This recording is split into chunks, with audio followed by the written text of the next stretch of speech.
You know that feeling when you're replaying a conversation in your head for the third time? Or maybe you're just worrying and worrying about something that hasn't even happened. Yeah, we've all been there. And that's exactly what we're tackling today: how to finally break free from that cycle of overthinking. And that quote just nails it, doesn't it? That feeling of being totally stuck. That's really the heart of overthinking. It's this pattern that just sucks your energy dry, but doesn't get you any closer to an actual solution. You're just caught in this exhausting loop of the same thoughts over and over. So let's figure out how to step off that wheel for good. So you gotta know, overthinking isn't just one thing.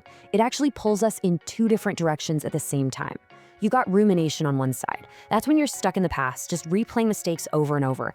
And then on the other side, you've got worry. That's when you get lost in the future, imagining every single worst case scenario. It's like fighting a battle on two fronts, and that's why it's so draining. All right, so let's get into it. What exactly keeps that mental hamster wheel spinning round and round? Let's break it down. Okay, so here is the absolute key difference.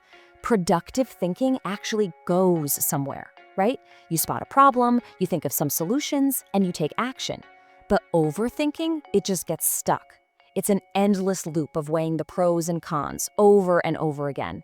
And that's what traps us in this state of analysis paralysis, where you're so busy analyzing that you never actually make a decision. So, what's really fueling this whole cycle? Well, a lot of the time, it comes down to these common mental patterns. You can think of them like little glitches in our thinking. Psychologists have a fancy name for them: cognitive distortions, but we're just gonna call them thinking traps. And here's the thing: they're not a sign that you're broken.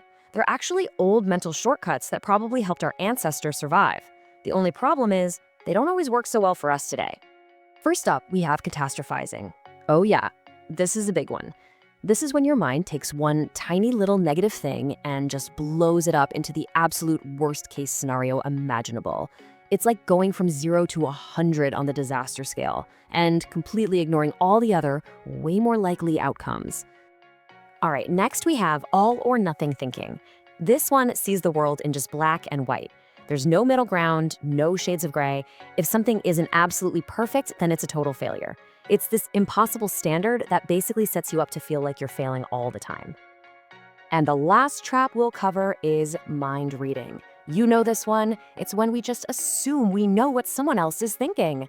And of course, it's always something negative about us, right? We jump to these wild conclusions with literally zero evidence, just creating all this anxiety from nothing. Okay, so just knowing about these traps is a huge first step. But what do you do in the moment when you feel that spiral starting to pull you down? Let's talk about some tools, some mental circuit breakers you can use right away. This first one is so simple, but it is surprisingly powerful. It's just the stop command. The second you notice that thought creeping in, you just firmly tell yourself, and yeah, you can even say it out loud, stop. And as you do it, picture a giant red stop sign in your mind. Then right away, you shift your attention to something else. It's a total pattern interrupt. It stops the thought dead in its tracks before it can pick up steam. Here's another great one: the 5-4-3-2-1 grounding technique. What's so brilliant about this is that it literally yanks you out of your head, out of those abstract worries, and plants you right back in the present moment. By going through your senses like this, what you can see, touch, hear, and so on, you're forcing your brain to deal with real, tangible stuff.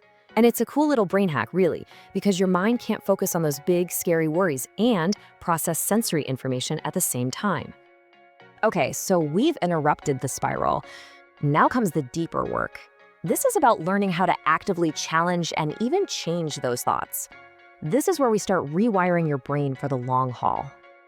And this whole process, it can really be boiled down to a super simple, easy to remember framework. It's just 3 steps: catch it, check it, and change it. First, you've got to get good at catching the thought as it happens. Then you take a step back and check it. Like, is this thing even true? And finally, you work on changing it, reframing it into something a little more realistic. So when it comes to checking your thoughts, I want you to think of yourself as a detective. You're putting that thought on trial. You're asking the tough questions. Okay, what's the actual objective evidence for this? Is there maybe another way to look at this? What this does is it changes you from just blindly believing the thought to actually investigating it.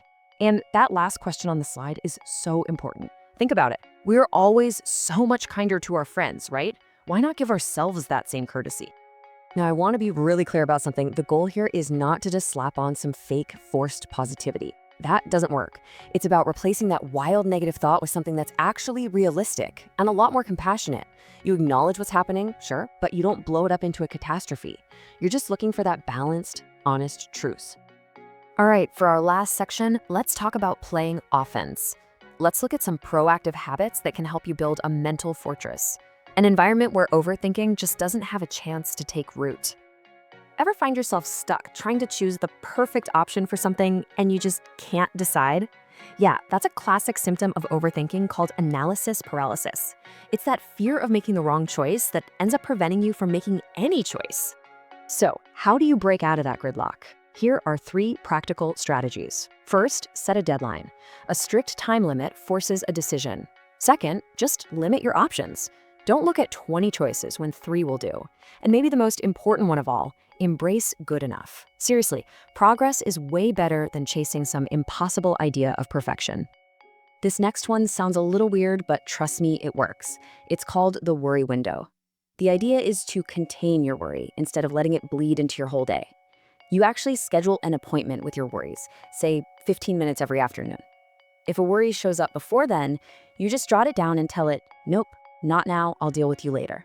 What you're doing is training your brain that these thoughts aren't emergencies, and that takes away so much of their power. And this brings us to what might be the most powerful tool of all, self-compassion. So much of our overthinking is just us being really, really hard on ourselves. So the next time that inner critic gets loud, just pause. Ask yourself that one simple question. What would I say to my best friend if they were going through this? If we can learn to treat ourselves with even a fraction of that kindness, it can change everything.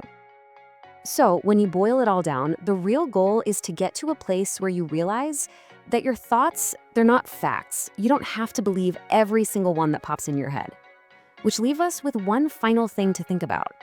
What if your thoughts are just suggestions, not commands? What would change for you if you realized you have the power to just let some of them go? Thanks for watching.